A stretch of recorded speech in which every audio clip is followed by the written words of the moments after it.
FIFA বিশ্বকাপে ব্রাজিলের চেনা রূপ। হাইতিকে গোল বন্যায় ভাসিয়ে নকআউট পর্বের দিকে শক্ত কদম ফেলল সেলেসাওরা।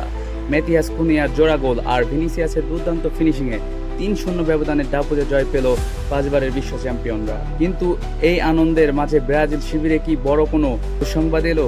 আজকের পুরো ম্যাচের বিবেচ্ছেদ নিয়ে আমি ক্রিকফুট ক্যাফেন এর পক্ষ থেকে হাজির হয়েছি আপনাদের সাথে। চলুন জেনে নেওয়া যাক ম্যাচের সব রোমাঞ্চকর আপডেট। যুক্তরাষ্ট্রের ফিলাডেলফিয়ায় ম্যাচের শুরু থেকেই হাইতির রক্ষণভাগে চেপে ধরে ব্রাজিল।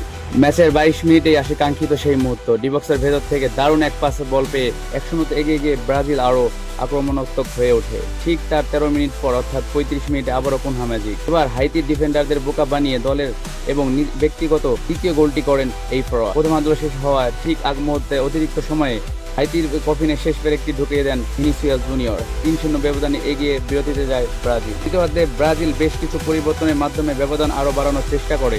গোলরক্ষক ও রক্ষণভাগ এ যাত্রায় আর কোনো গোল হজম করেনি। কিন্তু ব্রাজিলের এই জয়ের আনন্দের মাঝেও একটি দুশ্চিন্তার কালো মেঘ দেখা দিয়েছে। ম্যাচের ৪০ মিনিটে মারাত্মক চোট পেয়ে মাঠ ছাড়তে বাধ্য হন উইঙ্গার রাফিনহা। নকআউট পর্বের আগে তার ইনজুরি, কোচ এবং সমর্থকদের জন্য কতটা ধাক্কা, সেটাই এখন দেখার বিষয়। এই দুর্দান্ত জয়ের পর ৪ পয়েন্ট নিয়ে এবং গোল ব্যবধান নিয়ে গ্রুপ সি এর শীর্ষস্থান দখল করেছে ব্রাজিল। অন্যদিকে টানা ২ ম্যাচ হেরে এই বিশ্বকাপ থেকে আবার আগে বিদায় নিশ্চিত করলো হাইতি। ব্রাজিলের পরবর্তী ম্যাচ নিয়ে আপনার কি ভাবনা? তারা কি পারবে এই ফর্ম ধরে রেখে হেক্সা মিশন সফল করতে?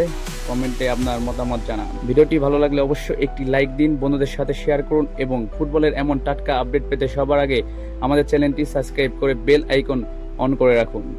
দেখা হচ্ছে পরের ভিডিওতে। ধন্যবাদ।